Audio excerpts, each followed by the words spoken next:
Mobile కొనుగోలుపై భారీ ధమాకా offer మన దర్శిలో మన సాయి చంద్రిక మొబైల్ షోరూమ్ లో మొబైల్ కొనండి 10 లక్షల విలువ కలిగిన 1 కాదు 2 కాదు ఏకంగా 3 యూనికార్న్ బైక్స్ 603 బహుమతులను మీ సొంతం చేసుకోండి. మన సాయి చంద్రిక మొబైల్ షోరూమ్ అంటే ఆఫర్స్ ఆఫర్స్ ఆఫర్స్ అంటే మన Sai Chandrika mobile showroom. Aadhaar card bank account తీసుకురండి. మీకు నచ్చిన మొబైల్ బజాజ్ టీవీఎస్ ఫైనాన్స్ లో తీసుకెళ్ళండి. 10 లక్షల విలువ కలిగిన 3 యూనికార్న్ బైక్స్ ని 603 బహుమతులను బెస్ట్ ఆఫర్స్ లో మీ సొంతం చేసుకోండి. Sai Chandrika mobile showroom, government junior college ఎదురు, SSR complex, Addanki road, Darsi.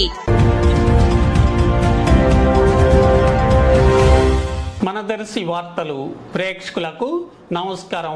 వార్తలు సమర్పిస్తున్నది మీ గంగిశెట్టి రామస్వామి. దర్శిలో ఆదివారం రాత్రి సుమారుగా 9:30 గంటల సమయంలో రాష్ట్ర ముఖ్యమంత్రి వర్యులు వైఎస్ జగన్మోహన్ రెడ్డి ఆయన బస్సు యాత్రకు ఉపయోగిస్తున్న బస్సు టాప్ మీద నిలబడి దర్శి మొదలుకొని రాజంపల్లి వరకు బస్సుకు విపరీతంగా ఎదురు వచ్చిన ప్రజలకు ముఖ్యమంత్రి నమస్కరిస్తూ రోడ్ షో నిర్వహిస్తుండగా రోడ్డును క్రాస్ చేస్తున్న విద్యుత్ వైర్లు, విద్యుత్ సరఫరా ఆ సమయంలో ఉందో లేదో తెలియదు కానీ ముఖ్యమంత్రికి ఇబ్బందికరంగా మారినట్లు పరిస్థితులు కనిపించాయి. విద్యుత్ వైర్లు, కేబుల్ వైర్లు సమీపిస్తున్నప్పుడు సీఎం పూర్తిగా వంగుతూ కూర్చుంటూ వైర్లను తప్పించుకుంటూ ముందుకు సాగారు.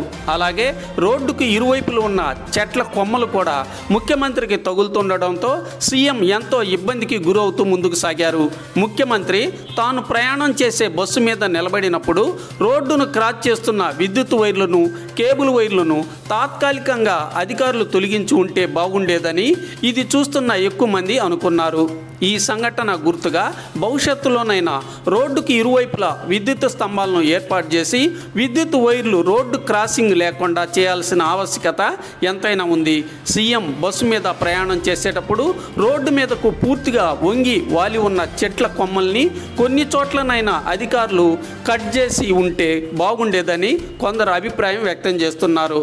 ఈ 2 విషయాల్లో అధికారులు ఎందుకు తగు చర్యలు చేపట్టలేకపోయారో ఏమో మరి.